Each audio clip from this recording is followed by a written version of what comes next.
Should we fight stand in front of the camera? There it goes.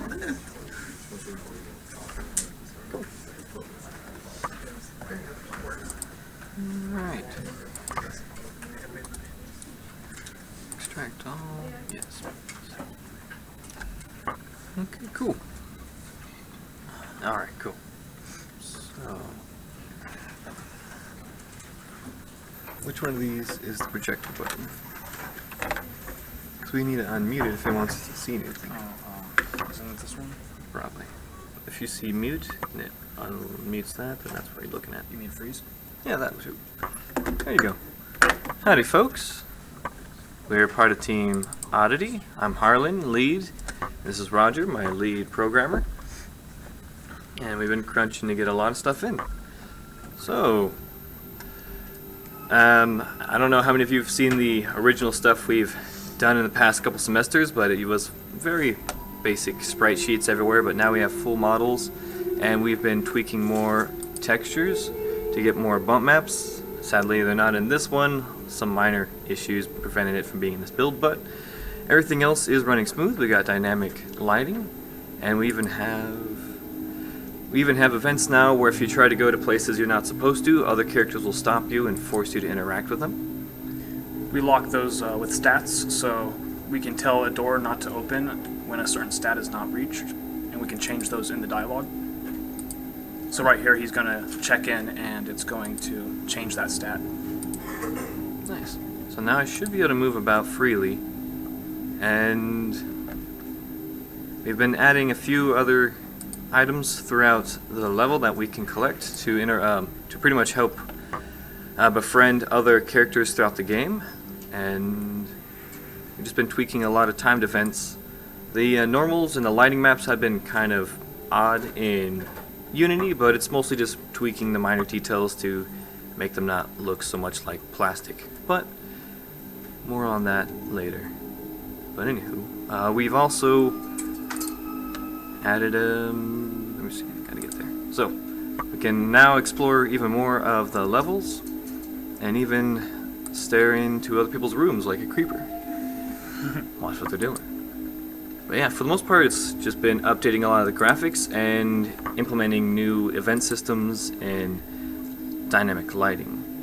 Is there anything else I might have missed? We also placed 3 dolls around the hotel for you to find. So there's one on the ledge, and there is one in the 206.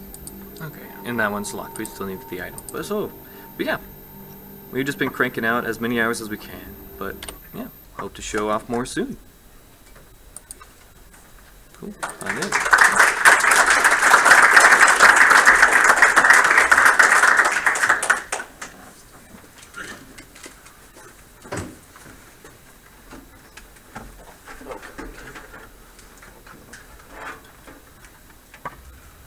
Take one. Take one. Yeah.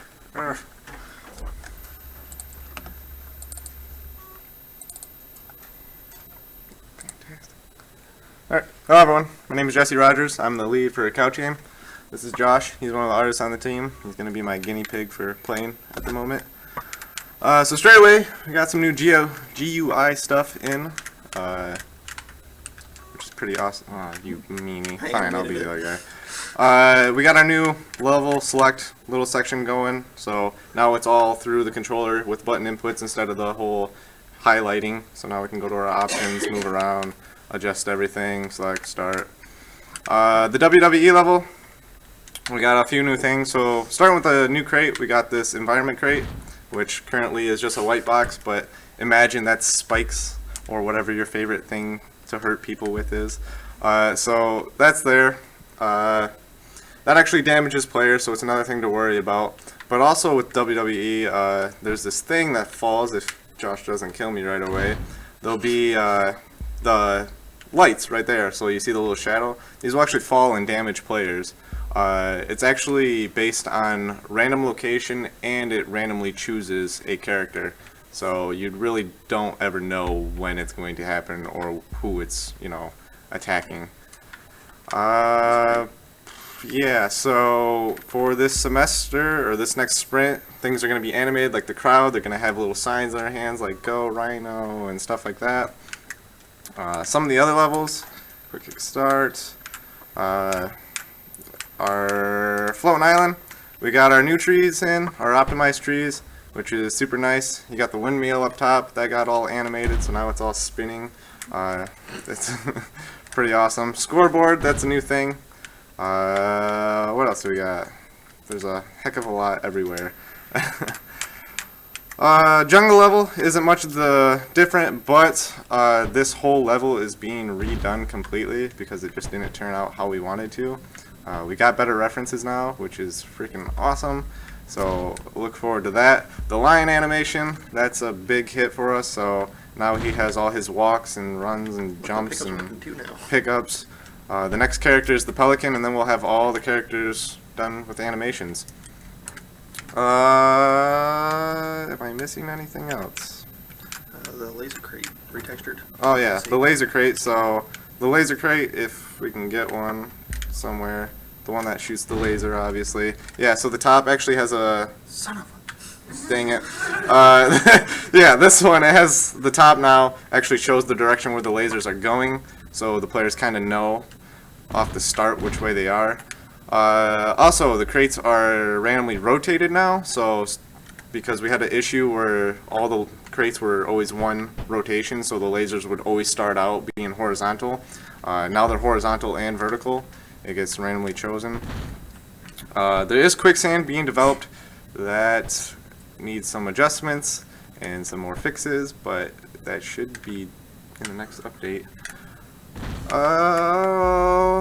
Tornado, we got a new tornado model. It's not in this build, so you don't get to see that. There's a lot of stuff you guys don't get to see quite yet because, you know, hidden surprises, and we can't show you guys everything. Unless we get canned, then we'll be like, Derek, hey, we have more, we swear. So that's the thing. One of the biggest things I'm proud about, and my favorite thing I keep telling everybody is, I don't know if you guys can see it, optimization. We got it. So before we had a really big problem with our floating island level. So I don't know if you guys can read it up here, but this is actually showing 64.9 frames per second on this floating island, which is pretty good for when it was, because normally it was like 40 to 50.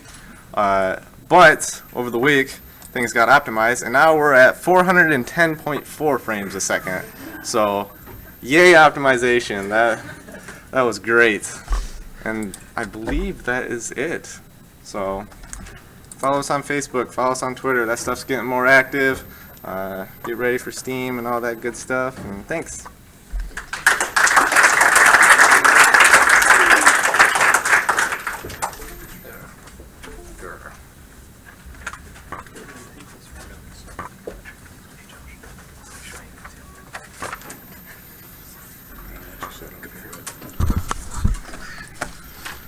Hi, I'm Isaac. I am project lead. This is Valentine. He is my project designer. Hello.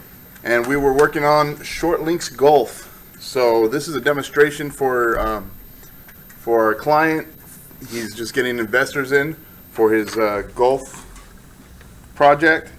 What we got so far: matinees, models, landscape, and spacing. So the dimensions.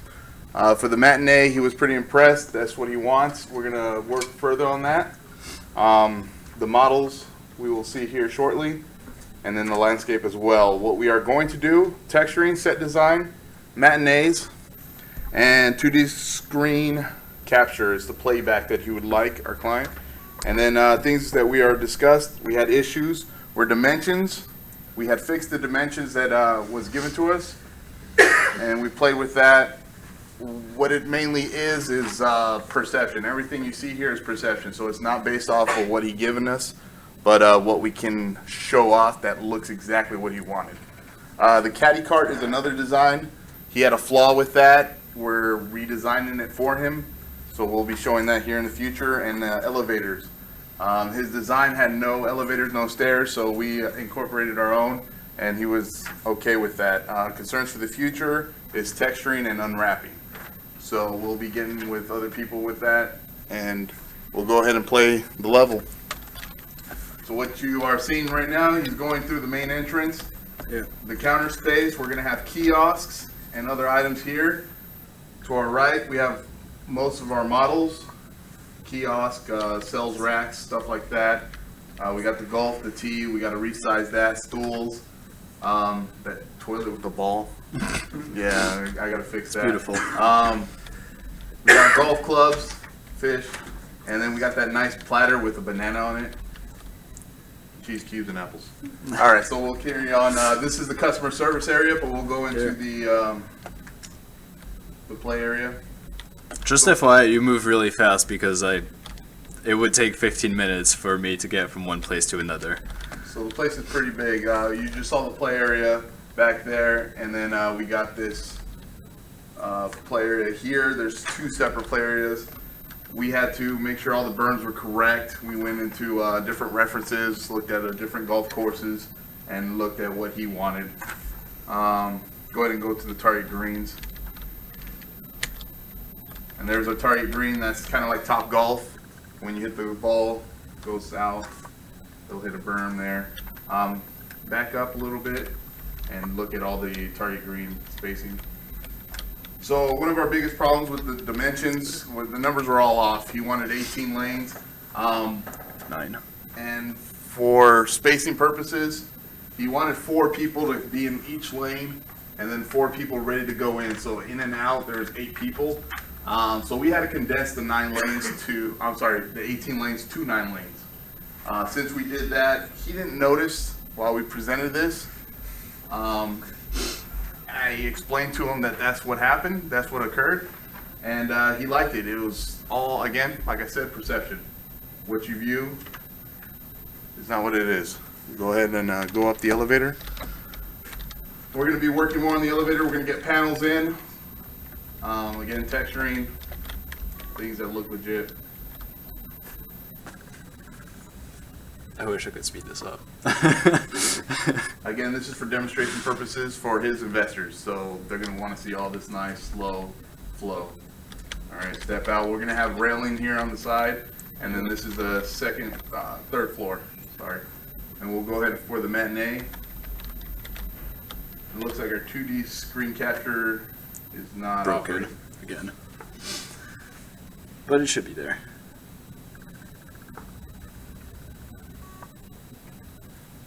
So the 2D screen capture would be on the right here, and it would show that the ball is slowly dipping down the hill. And then we have the little berms here. Other than that, I think that's it. Thank you.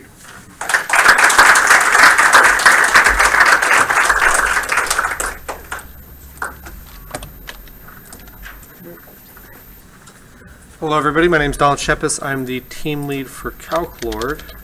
Just give me one moment here.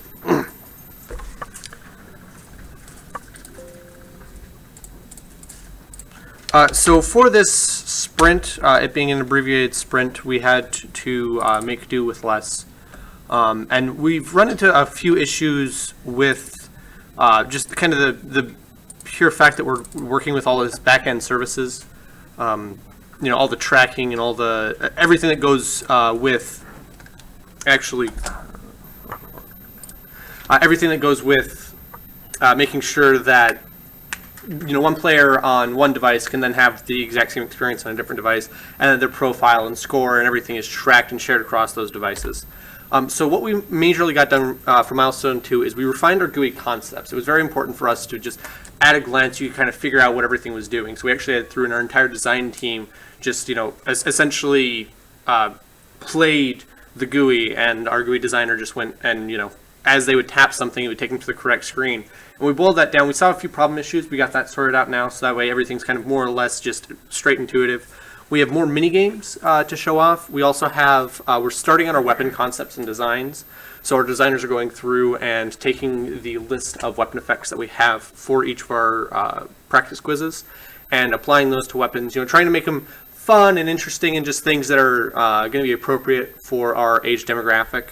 And we also, as we've been going through, we just have more armor concepts and models. That's going to be a continuing thing we're always going to be having to deal with because we need a lot of variety and a lot of different choices. The players have plenty to purchase and buy and equip. And then we also have the base beginnings of our UI systems. Again, connecting everything with the Blackhand cloud services that we're using has proven a little more difficult than we thought, so it's probably going to take us a little more time with that. So here you can see some of the GUI concepts. We're also working to establish with our client a stronger aesthetic for the GUI, so that way we can take it into the next steps and have one of our concept artists actually start making GUI concepts as they would look in-game. Go ahead and play this. We're trying different types of minigames. So previously we had many more action-based minigames. Now we're focusing on simple sorting and things that are a little less stressful, things that it's... Again, we're dealing with third graders, so we don't necessarily want everything to be super action-packed and inspired and have to be, very quick with your reflexes. A lot of what we're dealing with is just making sure that they understand concepts. So anything, this is the super basic low end of can you sort squares, triangles, and circles into the appropriate bucket, and that can ramp up in difficulty as we progress through the years. Then we also have kind of, this game is playing around more with varying the input. So you have to hit spacebar or on the PC, or be just tapping on the mobile. But you hit spacebar to chop the wood, and then it gives you a question, and then you go and type it in. So now you're having multiple steps instead of previously where you would just click or to shoot the correct answer to the question, or just drag. Now we're dealing with you have to do multiple actions to answer a single question. Trying to see what we can do with the engagement there. Here's one of our weapon concepts. Again, we've just started on this, so we don't have a whole lot of art to show it, but we've got a lot, probably 3-4 dozen weapons already designed out, so that way we know what we want to make, so that way we've got plenty of variety for the kids to purchase and equip. And then, as always, we've got a bunch more armor concepts. This is kind of our main focus for our artists right now. Because every concept is going to stretch us from the kindergarten all the way to the 6th grade art style. And then we also have the models that are in various stages of being textured for the 3rd grade chibi art style. And then finally, here's just, so unlike the previous examples that I showed you, this is with the final backend service that we're using. And this is also the first steps into being able to actually equip items onto our player. So now that we've got kind of the basis for all of our creating the user, we're actually now storing that and using that to populate it with various inventory items and player stats. So for our, I forgot to put in the slide, but for our next sprint, we're focusing on expanding on our UI systems. That way we've got both the aesthetic down, and also that we've got functionality, so we can start going in and throwing in minigames and armor sets and things like that. So that way we actually have something that we can start putting in front of kids to get a little bit of testing on. And then, as always, we're just continuing with making more weapons, weapons, armor, things like that, just to make sure we have enough content in our game. And thank you.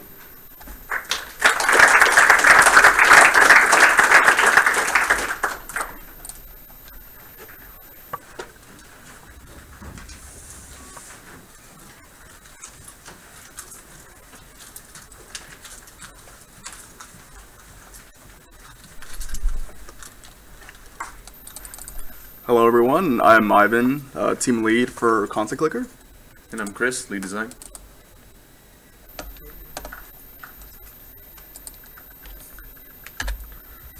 Alright, so what we got done in this short sprint 2, we were able to finalize some of our assets. We have the market and essentially its upgrades, 2 of its upgrade path. One is essentially going to the black market, and the other one's going for a more commercially owned market. We need to finish with some of the 2D character portraits. A lot of the 3D character access are actually done. And we also got our in-game character or in-game alphabet displays. And here are just some of the concepts. So now with for programming, we got our narrative flag system, basically the basic mold done. Now we just need to get the designers to implement their dialogue system that they finished, or their dialogues, into the flagging system. We also got we started with the link to the social media sites. We finally polished the main menu, and that's ready to go. Unfortunately, when you play the game, you only see that main menu once when you're just a new player, but it's still pretty cool. We also have variables for the buildings that are going to be adjusted by, they're going to adjust the variables and characters depending on what type of building you have. You want to talk about the design stuff? For design, for building attributes, it's just we've completed all the upgrades I need to for every single building. Each building has their own upgrade, as well as their own dialogue. So when an event occurs, let's say I upgrade a market, new piece of dialogue will pop out. When I spend some money, new dialogue will pop out. Everything of that sort that's been completely finished. That's just ready to be implemented. For asset lists, which is a list of things that we need from artists or programmers for different events or different things we want to add into the UI and things like that. All right, so our plans for Sprint 3 is to generate more structures, and this is essentially, artists just being able to 3D model more stuff, and also the program team having to go back and modify the older code so it actually goes along for more than just 2 type of structures in their upgrade path. We need to finalize the background images. We also need to finalize the 2D portraits of essentially the bust of what our NPCs are going to whenever their dialogue pops up. We also need to polish the user interface, and we need to convert the in-game alphabet to use for our dialogues. We also need to get back the UI into the engine. We need to, it's all a bunch of what we need to do, and it's stuff that will get done. You want to talk about what the designers need to do? For the design part of things, I want to get rid of completely paper mapping altogether. That's already done. We just need to implement everything into the engine. When it comes to the UI, that needs to be put in as well. That's halfway done. So we have a couple of things that we've already added so that we can work around and test with, especially with dialogue or events. Make sure nothing breaks. Polish out any other little bugs we have. When it comes to implementing the dialogue, I know our programmers are working on a code that we can go ahead and take and start implementing our dialogue for different events that happen, like I mentioned before, building upgrades, spending money, all that fun stuff. Right, and aside from that, it's just testing everything and essentially just getting it polished. So now I'll play a demo. And unfortunately, most of the stuff you can't really see since it's more background things happening in the back. So as you can see, we have our first layer for our main menu. This will be all reskinned, so working with our artists, we're going to have a new theme put on here that shows basically how the end game will be shown. And the main menu just essentially works as rotating. We could have the links to social media. We have credits that have nothing in it, because who needs to know who worked on a game? We can quit if we wanted to. Continue if you've already had a save game, and of course your standard main menu. We brought in the one asset that's actually essentially ready at the moment. It's our market, and as soon as the black market and its upgrade of the black market and the sort of corporate building also get done unwrapping, we'll be able to implement that really easy into the game. And it's just from there on out, it's UI work and just changing some things aside. But yeah, most of the stuff that we got done in the 2-week sprint is more background things that are not really tangible to see in this build. It's more on the programmer side, making sure everything works. After that, it's up to us, the designers, to go ahead and just drag and drop things in there, run around with it, play test, and see how it goes.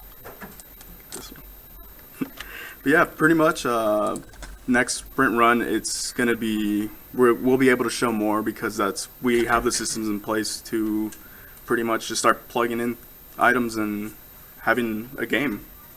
All right, thank you for your time.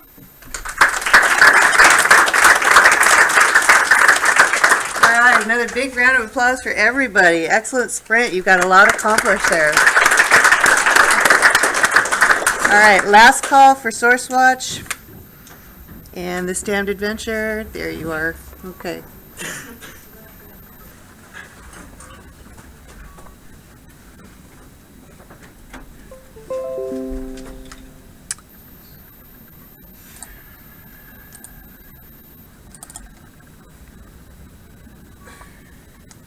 Alright, this is Source Watch Milestone 2. We're still just working on our first set of characters, mostly focusing on the Survivor and the Shotgun class.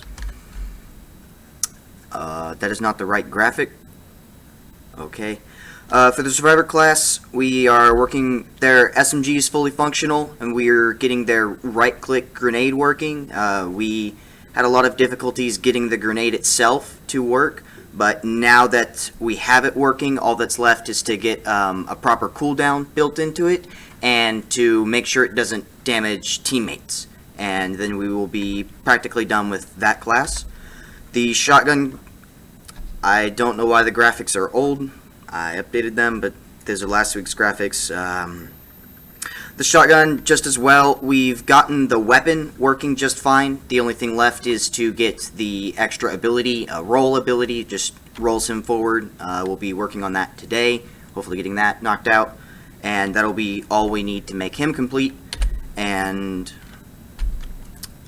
still old graphics, though this one works. With the Pyro class, we've gotten the ammo regeneration working. Rather than have long cooldowns for the Pyro, he's going to have a tank of fuel that he will spend and then regenerate. So just like the regenerating ammo system that you see here, though quicker than that, obviously. And so, yeah, that's our sprint. We got almost everything done that we wanted to get done. We just need to finish up those characters, which hopefully we'll do today.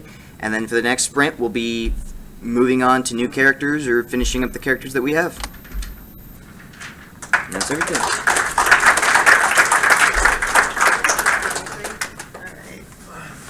I want to give our online contributors a shout out, so thank you so much for your time and investment. This particular milestone is a big one. This is probably going to be your most tenacious, and so every team member, I want you to dive in to your task list, see how much you can get taken care of. This is the biggest push of the entire semester. The last 3 weeks is usually polished, bug fixing, and wrapping up your projects, so don't count on it. We've got a lot of holidays for this semester as well, so push through as many tasks as you can, and let's see what you can do, trying to get some projects shipped here this semester. So be aware of that. Everybody on the team should be involved in that milestone today. If you've got projects inside your shell, make sure those are getting completed as well. Let's see, a spotlight on Bumbletums. Come on down, Professor Hugh, and tell us what you've got going on. All right, so there's a course going on this term that some of you are actually in, so you know about it, but we're creating an augmented reality game similar to Pokemon Go. So the name of the game is Bumbletums. So if you give it a look on Facebook, Twitter, all of the standard social media, we're out there, so just go ahead and give us a like, and you can keep a track on what we've been working on. So if you go to that first year, is it the first you've got a one? link There right we there. go. Yeah. All right, So, and this is yeah. on our Facebook. Yeah, so on the UAT Games Facebook, you can get a link to it and go on there. And just, we've reached the point where we're starting to put builds together, so it'll probably be another couple of weeks. We'll have something that people can test and play. And our goal is to get it finished this term, so if you keep an eye on this, you should be able to play it over Christmas break. Collect as many Bumbletums as you can before you come back to class. Fantastic. That's it. I look forward to it. Thank you.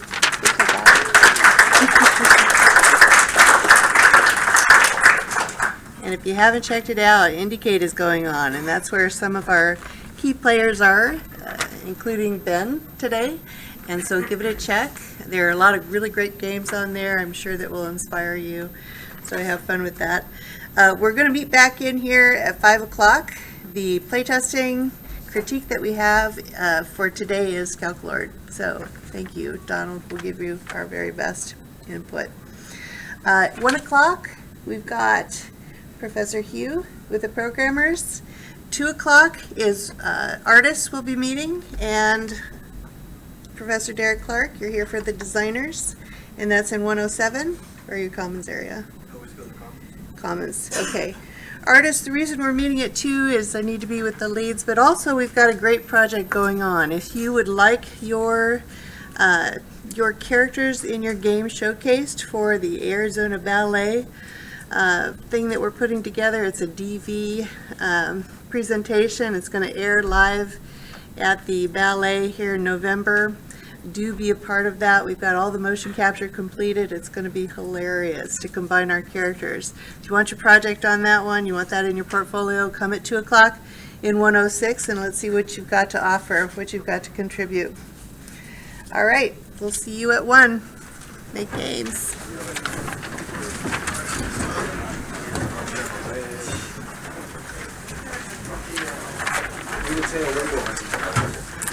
I need your help.